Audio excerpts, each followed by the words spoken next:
Hello and welcome to Building the Premier Accounting Firm. I'm your host, Roger Knecht, president of Universal Accounting Center. And each and every week I have on the show experts, individuals that are basically the professionals we need as accounting professionals to help us build the premier accounting firm in our area. And today's going to be no exception. I actually have someone that is a recurring guest. This is his second time on the show. We were blessed to have him on almost 3 years ago. And so this is going to be Ryan Lazanis' second time on the show, and we're excited for the conversation. Ryan happens to be a CPA. He founded back in 2013 Xen Accounting. It was a 100% cloud-based accounting firm. Following its acquisition in 2018, Ryan started Future Firm, which provides coaching, community, and training to help accountants quickly scale and systematize their firms so that they can own their business, but also improve their lifestyles. Ryan currently educates over 8,500 business leaders, accounting leaders on a global scale via his weekly newsletter and coaches hundreds of successful accounting firms through his Future Firm Accelerated online coaching membership. So, Ryan, welcome to the show. Roger, thank you very much for having me back. It's a real pleasure. This is going to be a lot of fun. So first of all, I know you're passionate about it. I deal with it all the time.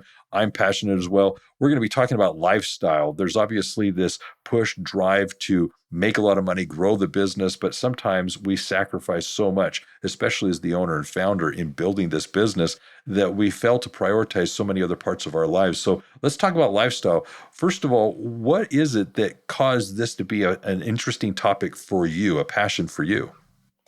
Yeah, I guess, why is it important for me? I mean, when I started Future Firm, it was really, from the ground up. I had a second chance to, I had a great firm actually when I was running my firm, Xen Accounting, ran it for 5 years, took it from scratch to sale, didn't work nights, didn't work weekends, didn't work the crazy chaotic hours that most firms work, but I was still my mind was always on the business. And, I didn't really think about the end goal. I just thought about starting a business and just getting more clients and more team members. And, when I was approached to, I had other firms that were interested in acquiring a digital online model. And that really kind of forced me to reevaluate my goals and help me kind of choose the path that made the most sense for me. And when I started Future Firm, I had a chance to really start the business from the ground up with my real, true goals in mind, with my real purpose in mind. And what I really wanted out of this business was a lot of freedom, a lot of flexibility, time to spend with family, time to go on vacation and truly disconnect and not have the laptop and check emails every couple hours. So that was a theme that was very important for me from the very inception of Future Firm, was to try and craft a business model around that. And, I want to help our own team at Future Firm achieve that kind of goal as well.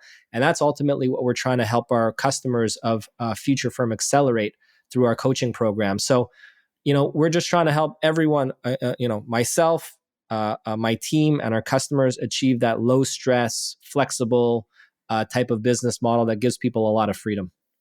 I love it. You touched on a variety of topics there that I think are worth discussing.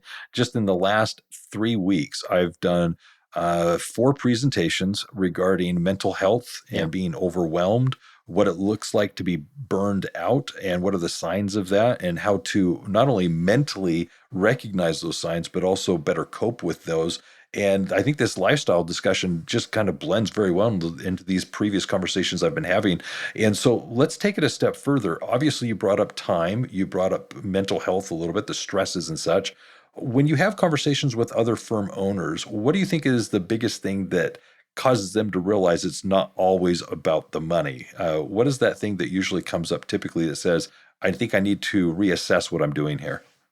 I think, and I think it's an interesting discussion now, and I'd be curious to hear your thoughts about this, whether you see, the mental health issue just getting worse. I mean, I see people just more stressed out than ever now, and maybe that's just anecdotally, but I'd be curious. You've been doing this for a long time. You've been helping firms for a long time. I think there was an expectation years back that you just have to slog through it. You just have to put in your time, put in your hours, deal with the chaotic busy seasons. And I think people are just waking up a little bit more. I'd love to hear your thoughts, but I think people are waking up a little bit more that the revenue is not yes, it's important. Yes, we want that financial independence. We want to support our family, but we're willing to sacrifice some of that for some of that freedom component and to have more of that low stress lifestyle. So I kind of lost track of your question, to be honest with you, Roger. So I'm going to ask you to maybe repeat that. But I was also just interested in your thoughts as someone that's been in this industry, helping accounting firms, helping accountants out. Have you seen this as something that's been accelerating as an issue? It has been accelerating. I think one of the things that really compounded it was the whole pandemic. Yeah. I think professionally, there were a lot of demands put on the accounting professionals as people needed to get their PPP loans and they were trying to figure out what they're going to do with the ERC credits. I mean, there's just a variety of things that really kind of fell into the accounting professionals' lap, whether it be from a bookkeeping accounting perspective and getting the loans and such that they needed, whether it be tax credits that they were trying to take advantage of. We were all impacted and affected by that as a profession as we helped keep the economy alive. And so it was nice to be leaned upon. It was nice to actually have the uptick in business.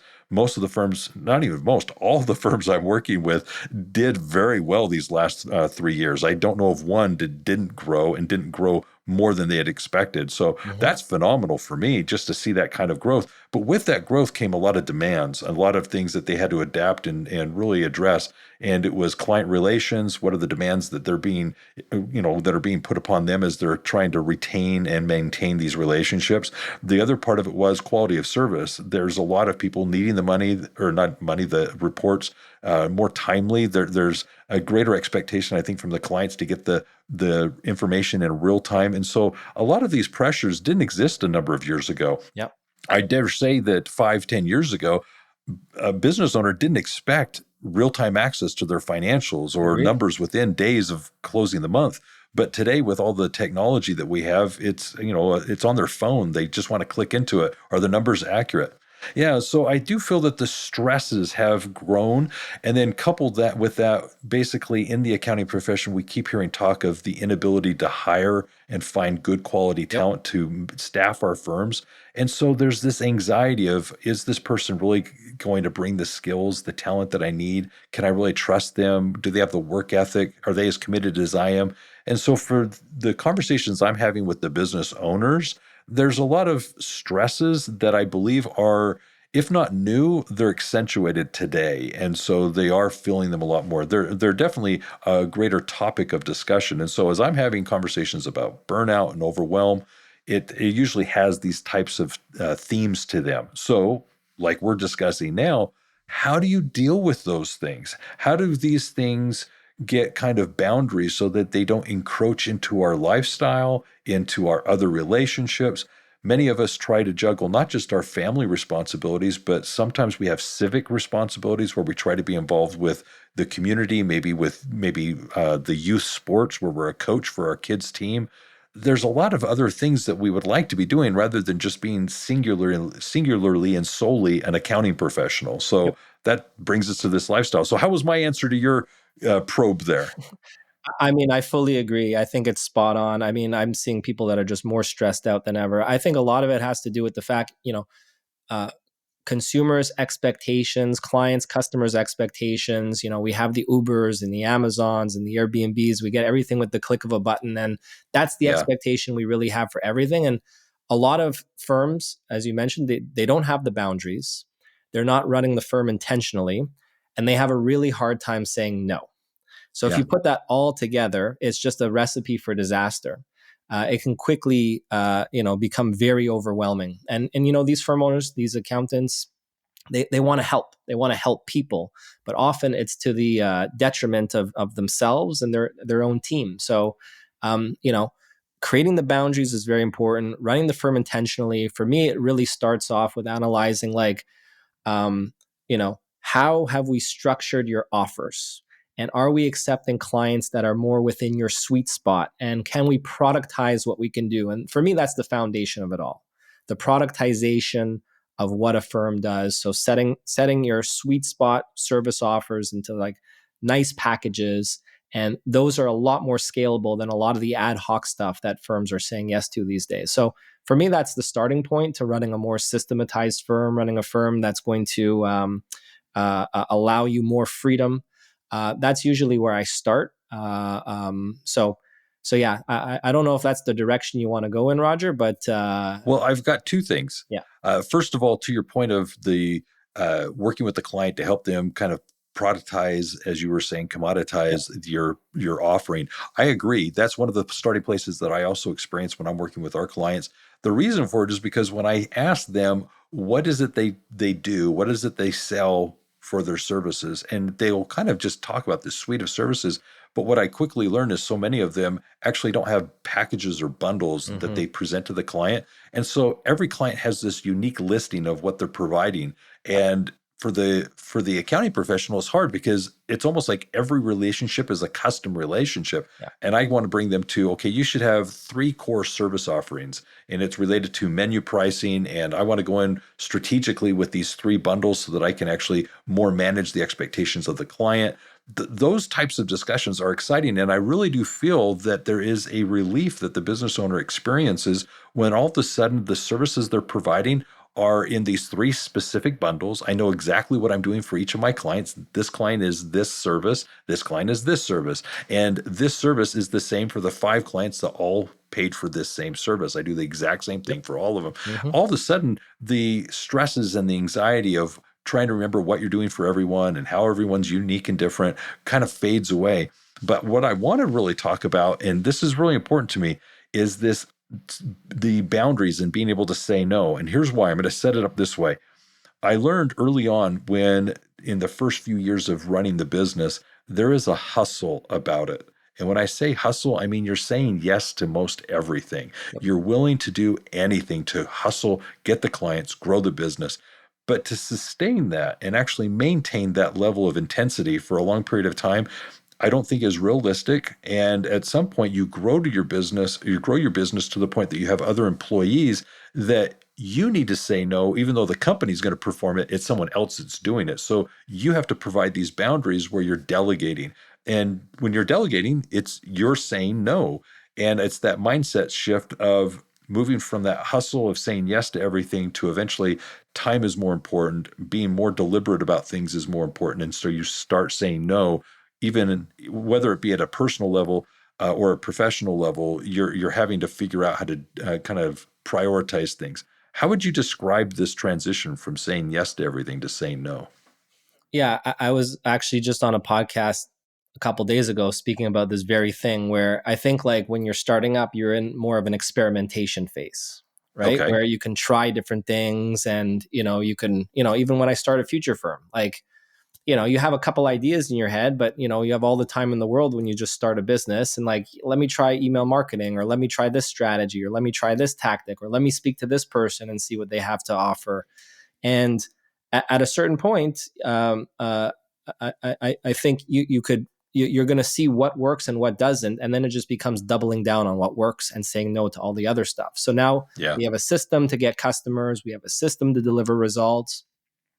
And I had a post on LinkedIn about this a couple days back as well, where I wrote I say no to 95% of meetings because I know exactly what's going to move the needle. And yes, I might be passing up on some opportunities, but I'm willing to pass up on those opportunities because I know it works in the business. I know what I need to double down on, and I know that I don't want to be working 80-hour work weeks. So I have to something has to give somewhere.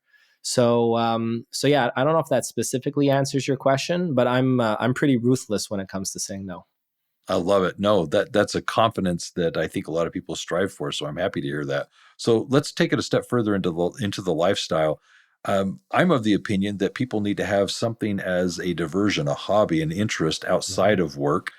So many of the people that I ended up working with are, and I throw myself into the same category as a workaholic. I love what I do. I enjoy what I do. I'm happy to be doing what I'm doing, and therefore I'm willing to spend the hours doing what I'm doing because I enjoy it. It's fun and something I'm passionate about. But I also feel that I need to have deliberate time set aside for family, friends. I need to be maybe exploring my own health, both mentally, physically, spiritually. So in doing all those things, it really kind of envelops this idea of lifestyle that you were speaking of. So what do you find as you speak with people that you need to do to give them permission to actually do these things? And I use the word permission deliberately. Yeah, I think some people just feel an obligation to be serving their clients all the time and to be thinking about their team members. And, ultimately what I say is you just have to think about yourself a little bit more, because if you're taking care of yourself, you're going to be in a better position to take care of your clients better, take care of your team better. So it's really, I just tell them you have to be a bit more selfish. It's okay to be a little bit more selfish, like stop, it's, I admire it because they really want to help everybody, but they're doing it to the detriment of themselves. So for me, it's just about really blatantly saying like, you just have to be a bit more selfish. Yeah. Nothing hurts to make the money doing what you're doing. So I agree. I enjoy the work and I get paid for it. But I agree with your point that you need to be a little bit more aware of yourself. And I use oftentimes when I'm speaking with my clients, the airplane analogy. You got to put the air mask on yourself first. But the thing that I also find, and I just did this with some of my clients just this week, the business has needs. It's definitely needing the attention, whether it be in the marketing, the client retention. There's some place in the business that obviously needs attention. But when I'm working with my clients, I so often find that they neglect to give the business the attention it needs because they're distracted because something's out of whack in their personal life, whether it be relationships or health or something. And so I find that they're very much connected, and they have to recognize that for the business to improve, the personal needs to be healthy and in well check. Would you agree with that kind of assessment? I mean, I think ultimately what we do is, part of, helping with strategy, helping with tactics, but also playing the role of a psychologist sometimes. So Yeah. I think and I think that's what accountants do as advisors as well. Like anyone that's helping other people has to play a little bit of that role of psychologist. So yeah, it's all intertwined. Some people go through rough patches and they need help like through some of those rough patches, depending on what's happening in their lives personally. So, I mean, it's all pretty well intertwined. Yeah, no, I appreciate that. That perspective is really good. All right, so let's talk about some of the benefits that come from recognizing that we need to have this lifestyle approach to our business. What kind of things have you noticed people have been able to accomplish once they get this figured out? I mean, I think it's just like, clear headspace, just feeling better about themselves, just being happier. I think that's the main outcome that we're seeing is like, and when that happens, I think you're also going to see the business perform better as well. Maybe if you'd be working more hours, you'd be able to like grow it, to another level. But again, most people that we're dealing with are not there to build a giant empire where they have like their own private yacht and private island and a collection of Lamborghinis. They're modest people that just want a good living, Yeah. be comfortable, but have a lot of time on their hands and just feel very good about themselves. So that's really the outcome that I think a lot of them are seeing from that lifestyle business, is that they're just a lot happier. Yeah. The way I would explain it, and I'm being overly simplistic here, but I think it'll resonate with the audience, is I do find people that get to a point of exhaustion, they burn themselves out in the business and they blame the business and they want to get away from the business. They want to sell the business. Yep. They don't want to be in the business. But when you start working with them and help them put boundaries in, and when you help them start putting in processes and procedures that allow them to step away from the day-to-day operations, you'll actually find that they enjoy work all of a sudden and they like the business again. And all of a sudden, this idea of leaving flees from them because they're interested in staying on because they're back in that creative space. And because they have these boundaries, they start to realize they can enjoy life and hobbies and grandchildren, whatever the case may be. And all of a sudden, the business isn't that chore any longer. And that's one of the things that I enjoy seeing is that transition from I'm just tired, I wake up, I just don't want to go to work anymore. They just hit this wall all of a sudden and they're just trying to figure out how to exit, when in reality they just need to put in some of these boundaries and change their attention to it. So the other interesting thing about that is, and I'm sure you come across this, is people that want to sell the business but start a new one. Yeah. And like if you haven't fixed the issues that you're having in your existing business, like those issues are most likely going to just reemerge in that other business. Like a lot of the issues that like people that are fed up with is, you know, lack of capacity and like not getting the right people on board and not having people that are maybe doing the things that you think they should be doing, and a lot of frustrations on the operations and people side of things. That's just going to happen again once you start that other business. You know what I mean? So I don't know if you see that, come across that at all, but I find it an interesting thought when people just want to quit one business and start another and not expect those same problems to reemerge. I 100% agree with you.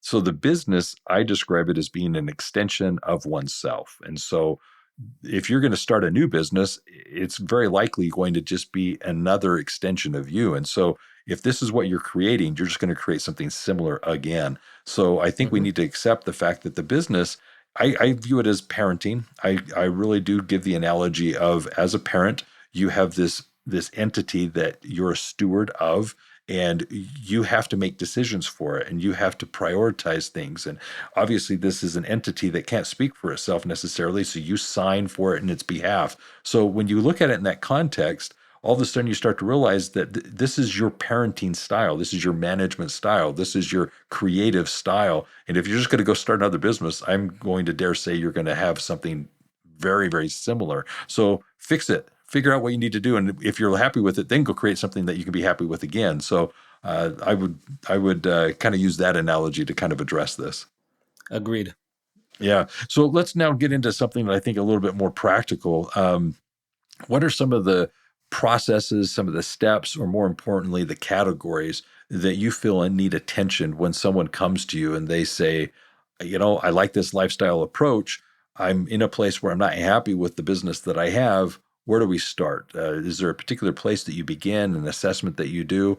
I have one that I'm doing with my clients. I'm curious if you've got something that you fall back to on your own. So I think, and you probably see this reflex take place where someone might be overwhelmed and they say, I need help, I need better automation, need better technology, I need better processes. Mm-hmm. And that's actually not the starting point for me. The starting point is always almost the same question, which is, how many clients do you have? What are you doing for your clients? What do you charge them on average per month, typically speaking? I just want to get a sense of, are they just doing too much for too little? And have they set up their services in a way that can scale? So like just this morning, I had someone reach out to me on LinkedIn, said, my business has exploded, but I'm working like, all days, all nights, on the weekends, and like I just can't get a grip of things. And then I find out it's just like a couple people on the team churning out like 1,000 tax returns for like, a couple $100.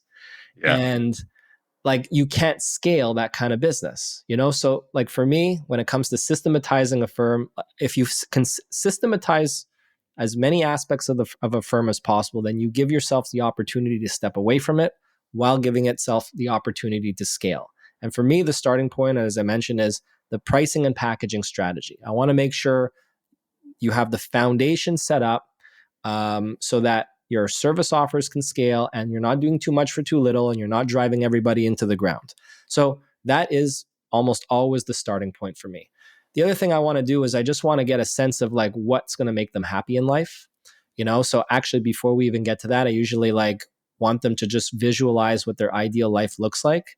And just like, how much, like boil it down to the absolute basics. How much money do you need to be happy? How many hours do you need to be working per week to be happy? Some people it's 20 and some people it's 60. How many weeks off do you want per year to truly disconnect?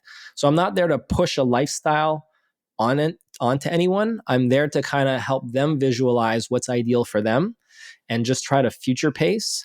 And then that's going to kind of provide some context for some of the other answers later on. But following that, it's really almost always the packaging and pricing strategy to set the foundation, the right foundation for the firm.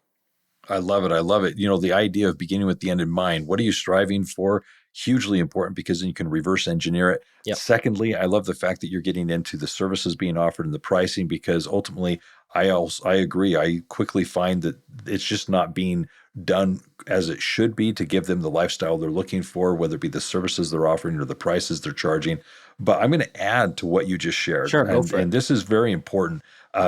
When I start with my clients, the very first thing we do, and I refer to it as engage and manifest, it's where I take the time to ask them questions that I dare say no one else has ever bothered to ask them. And these are conversations that I find that they have in their own minds, but they've never really articulated them to anyone else. No one's bothered to ask. And I refer to the fact that their spouses probably don't ask, their employees definitely don't ask. But when I go in, I want to know, okay, why are you doing this? Why is this something you're so passionate about? Why do you feel you can really meet the needs of your customers? What I'm really trying to get to is, what's their passion? What is their why? And the reason why I bring this up is because I know that moving forward, there are going to be some hard times and some difficult decisions. And I want to know, what is it that they lean on to push through those moments, because that's their core. That's why they're in this business. That's why they're an entrepreneur.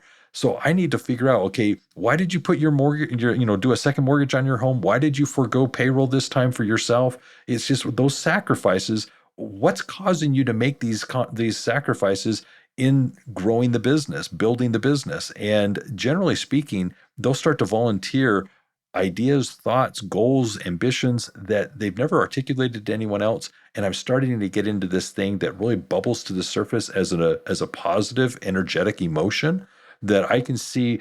This is what they lean on or bring to the conversations that they take to their clients of why they would want to actually hire them. And that's what I want to see. I want to see that passion in their eye, because at the end of the day, we're going to tap into this as we work on building the business in the coming months and years. And I need to know what that is. And so I would take exactly what you said a moment ago about the packaging and the pricing, and couple with it this whole idea of, I need to understand your core. How would you add to that? I mean, the purpose, right? You need to understand Yep. someone's purpose. And Yep. ultimately that's what gets you up in the morning. And I think that's a big part of like what's gonna, drive you at your firm through the highs and lows. And I mean, I totally agree with that. Like sometimes you have to really extract that from the individual, because Mm-hmm. you ask someone, why do you do what you do? Because I want to make a couple $100,000 a year, but that's not really why you do what you do, right? So um uh sometimes extracting that purpose can take some probing. But yeah, I mean, that's I think that's what's led to success in my businesses is, I'm less so concerned about the money component. I'm there to kind of live out my purpose, what drives Yeah. me. That translate. I think people can feel that, and then that in return leads to sales. So it's the famous Simon Sinek. People Yep. don't buy what you do; they buy why you do Why it. you do it. So Yep. like that like was impactful for me when I learned about that very early. When I started my business. Yeah.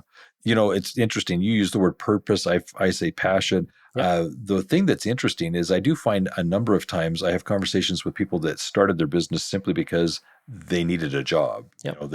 There was a life change, an employment situation. They started taking on clients, but it was simply just, this is a great way to make a living. I'm going to go to work. I'm in control. The allure of freedom, all those things are there. But when I start speaking to them, those days have passed. We got to tap a little deeper. We got to go a little bit further. And so that's where I think that conversation is really helpful. I also think though there's something deep down. Like yes, they want to give themselves a job, they want to give themselves money, but there's something deep down for why they're doing that particular thing versus something else. So Oh like yeah. yeah, so anyway, sorry to cut you off. No, that's actually, I think, really helpful. The whole idea of they could be doing so many other things. Why this is important to address. And oftentimes they won't give it up. In my conversations, I break it down into three things. There is, first of all, this job element, and then it goes to a lifestyle, and then there's this owner's mentality. And once you move into that lifestyle, you're realizing that you're experiencing something else that you couldn't go get a job and experience.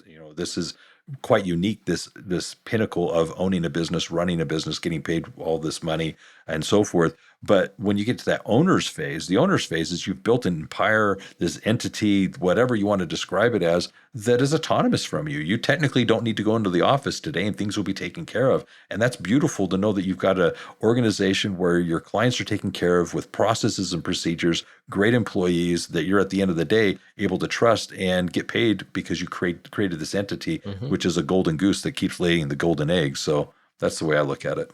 I like your point of view. Thank you. Thank you. Well, let's go into lifestyle a little bit further.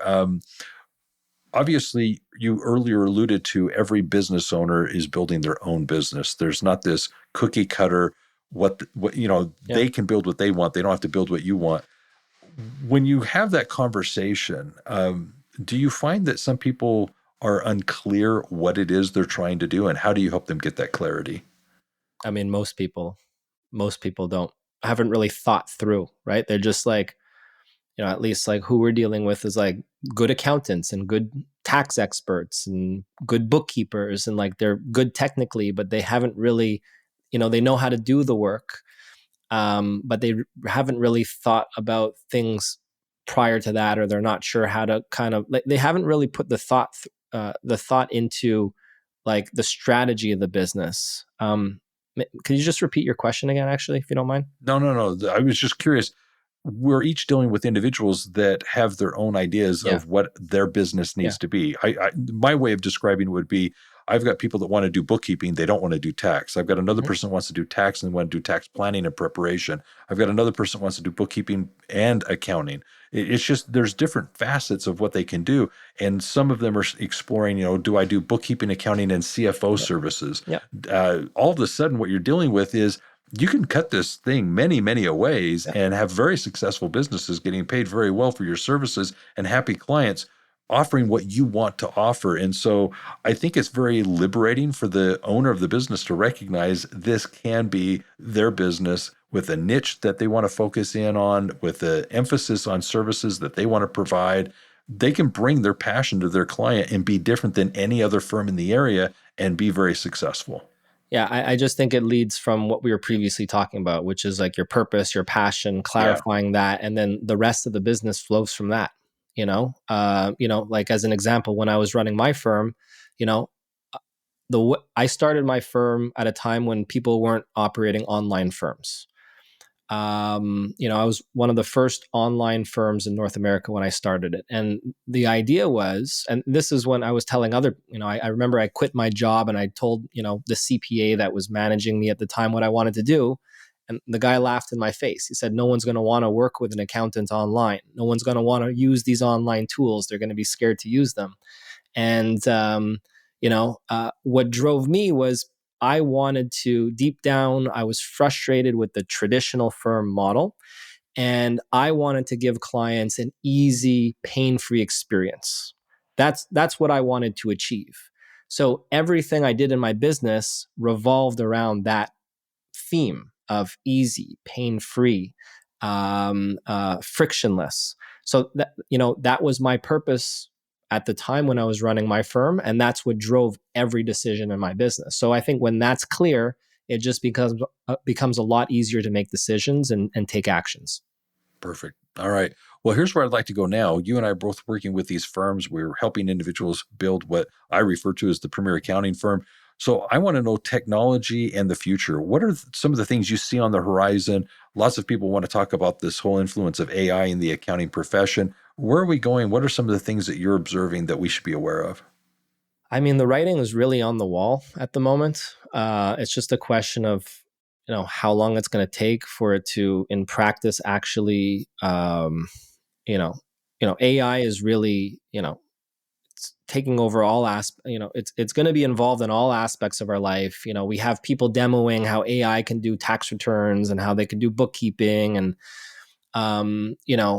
when that actually takes hold in practice, I don't think it's too far off.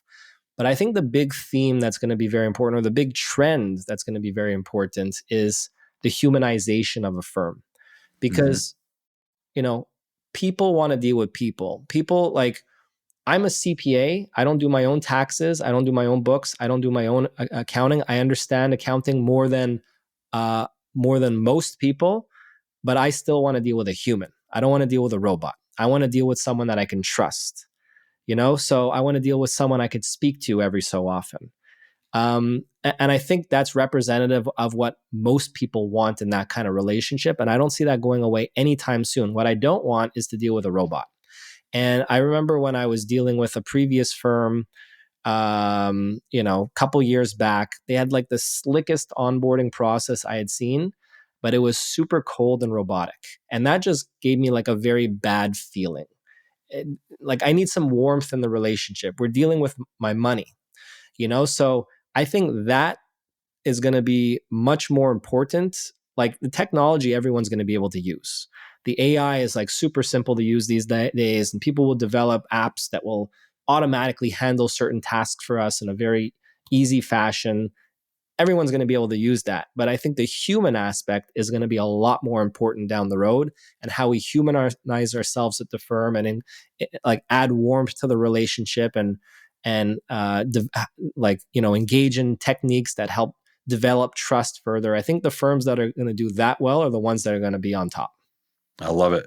Well, the first and foremost thing that I think you're addressing there is the fact that this is still a people business.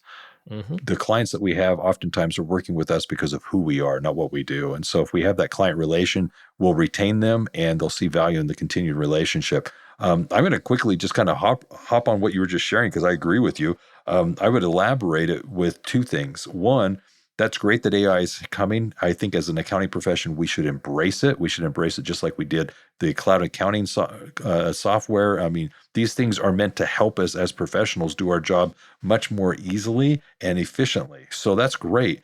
But I think there's two areas that we will not be replaced. Integration.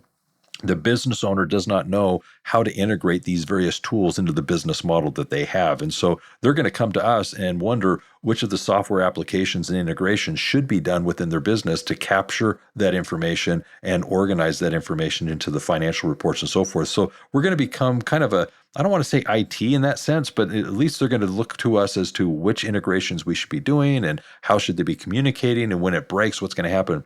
The second part of this is, and actually I'm going to say three then, because I've got one other thing that I want to emphasize. The second part of this is right now, AI, if you pay attention to it enough, you'll learn that it actually does what's called hallucinate. It hallucinates in the sense that it knows it's supposed to provide an answer. And because it knows it needs to provide an answer, it'll actually lie. And so anywhere there's gaps or missing information, it will fill it in. And what we need to do as accounting professionals is be mindful of that and look for it. So we have to do that final check. And so we have to be on our game to be able to look at the information it's providing, the suggestions that it's going to give to our clients as to what they ought to be doing in their business, to really assess, was that based on real information?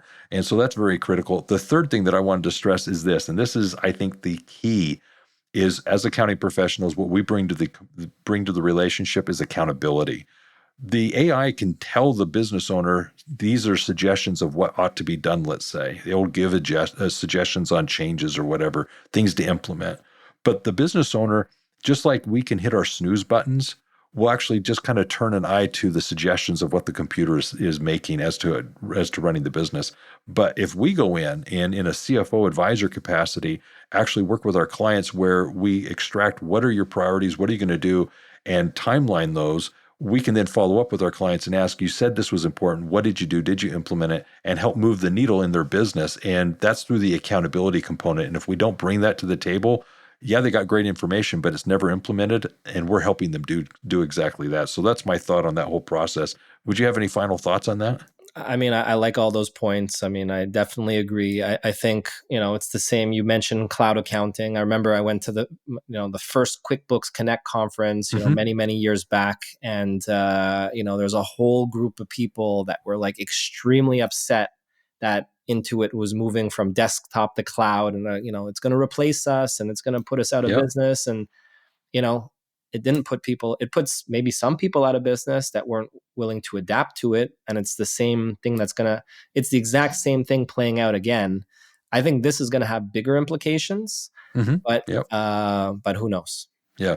I remember early on with QuickBooks, it was as easy as writing a check, and the business owners would set up their desktop. They would do everything. And 6 months later, they would realize they have no clue what they're doing. They don't want to do it. So it was actually really good for the accounting profession because it got people to realize that they needed to have their books in a software, and they started to utilize it. And then they knew they needed to delegate and pay for it to be outsourced. So like that, I think this is still going to be the case. I think AI is a win for us as an accounting profession. We just need to be able to embrace it as a new technology and learn how to use it in our firm. So yeah, we've got exciting, I would dare say 2-3 years ahead of us, and this is going to be fun.